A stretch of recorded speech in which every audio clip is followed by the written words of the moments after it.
24 जिलों में इंग्लिश की इंटरमीडिएट की परीक्षा रद्द की गई क्योंकि पेपर लीक की खबर सामने आई। लेकिन इसी बीच बड़ी खबर आ रही है, पेपर लीक मामले में बहुत बड़ी कार्रवाई करते हुए बलिया के DIOS को सस्पेंड किया गया है।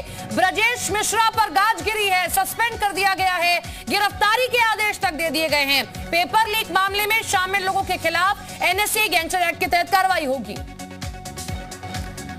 इसी के साथ एक और बड़ी खबर आपको बता दें, 13 अप्रैल को अब परीक्षा होगी। नई तारीख सामने आ गई है, आज परीक्षा रद्द की गई है। अब ये जो परीक्षा आज रद्द हुई है इन 24 जिलों में, वो 13 अप्रैल को होगी।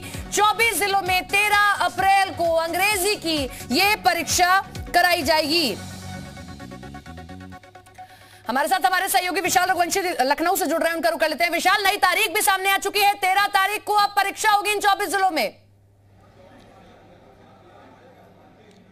देखिए, बिल्कुल जो परीक्षा रद्द की गई है वो अब 13 अप्रैल सुबह 8 बजे परीक्षा का समय जो है वो घोषित कर दिया गया है। और फिलहाल निलंबन की कार्रवाई जो है, जो पहले बताई गई थी वही निलंबन है, लेकिन जो परीक्षा का जो समय है वो तय कर दिया गया है। अब 13 अप्रैल को सुबह 8 बजे जो पेपर रद्द किया गया है 24 जिलों में, उन जिलों में ये पेपर सुबह 8 बजे 13 अप्रैल को जो है किया जाएगा। विशाल, नई तारीख तो बता दी गई है, लेकिन जैसी गलती आज हुई है उस गलती को ना दोहराया जाए, कोई एक्स्ट्रा सिक्योरिटी की तैयारी के लिए कोई आदेश दिया गया हो?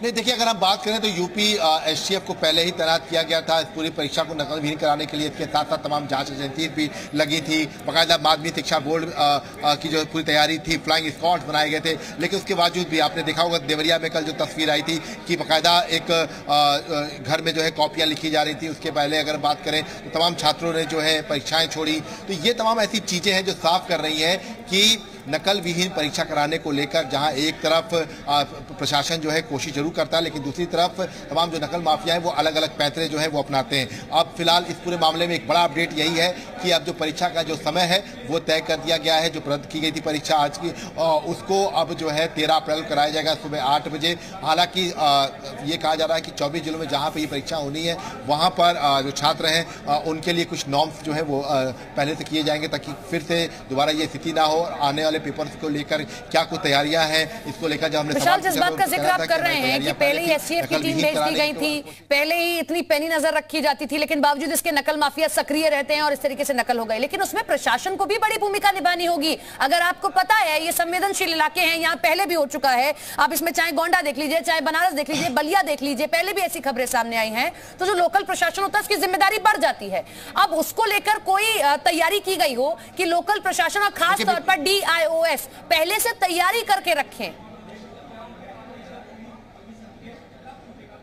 नहीं, देखिए, बिल्कुल निश्चित तौर पर जो DIOS होते हैं उनके सामने एक बड़ा चैलेंज होता है और उस चैलेंज को एक्सेप्ट करते हैं वो, और इसलिए मशक्कत की जाती है। ऐसा नहीं है कि एक दिन की ये जो है पूरा ये होमवर्क है। इसके लिए बाकायदा 2 से 3 महीने का वक्त दिया जाता है, प्रॉपर इसकी मॉनिटरिंग होती है। और यही वजह है कि जब लापरवाही होती है, खास बात यह है कि अगर आप देखिए तो 3 सेट्स में जो है पूरा पेपर जा रहा है। इसके साथ साथ अगर हम बात करें तो उसमें कोडिंग होती है, इसके साथ साथ इस बार आंसर शीट को लेकर कोडिंग की गई थी। तो ऐसे में जहां से ये पेपर छप रहा है वहां पर विशेष इंतजाम क्यों नहीं किया था, क्योंकि अगर 3 सेट में पेपर जा रहा है तो ऐसे में ये पेपर लीक कैसे हुआ और एग्जैक्टली इंटरनल स्तर पर वही पेपर क्यों लीक हुआ जो पेपर जाना है, क्योंकि 3 अलग अलग सेट बनाए जाते हैं ताकि किसी तरह से जो है लोगों को पता ना चल पाए।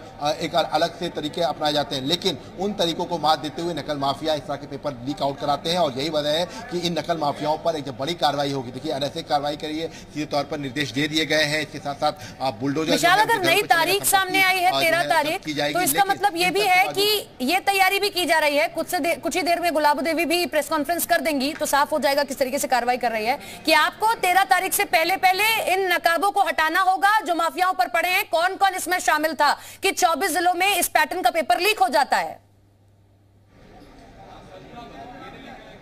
देखिए, बिल्कुल निश्चित तौर पर सबसे पहले नकल माफियाओं पर ही शिकंजा कसना पड़ेगा और कहां से ये पेपर लीक हुआ है वो देखना पड़ेगा। क्योंकि देखिए, जमीनी स्तर पर अगर हम बात करें तो कहीं ना कहीं तो कमी रह जाती है, कहीं ना कहीं तो कोई इंटरनल आदमी ऐसा है जो नकल माफियाओं के साथ मिला रहता है और इसीलिए पेपर लीक हो जाता है। इतना बिल्कुल गुपचुप तरीके से किया जाता है, बहुत गोपनीय रखा जाता है, लेकिन उसके बावजूद भी अगर पेपर लीक होता है तो जाहिर सी बात है कि कोई विभाग का व्यक्ति है जो मिली भगत है या जहाँ पेपर छपता है वहाँ का व्यक्ति जो है मिला हुआ है नकल माफियाओं से। तो इन सब तमाम चीज़ों को लेकर देखिए, क्योंकि सबसे महत्वपूर्ण बात कि जिस प्रिंटिंग प्रेस में पेपर छपते हैं उनका नाम भी लीक नहीं किया जाता है। केवल जो अधिकारी हैं उन्हीं को ही जो है ये नाम जो है बताया जाता है। उसके बाद नीचे के जो अधिकारी होते हैं, चाहे वो DIO हो, चाहे हम बात करें तमाम अधिकारियों को बिल्कुल स्पष्ट निर्देश होता है कि वो फर्म के नाम ना पूछें। इसके साथ साथ जिसको पेपर छपाने का ठेका दे रखा गया है उसकी क्या स्थिति है। तो तीन पैटर्न इसीलिए बनाए जाते हैं कि फिलहाल अभी की स्थिति पेपर को किस तरीके से गोपनीय रखा जाए, लेकिन बावजूद इसके अगर इस तरीके से पेपर लीक हो जाता है, और एक बार नहीं हुआ, इससे पहले भी कई बार ऐसा हो चुका है, बावजूद इसके अगर प्रशासन सख्ती नहीं बरतता है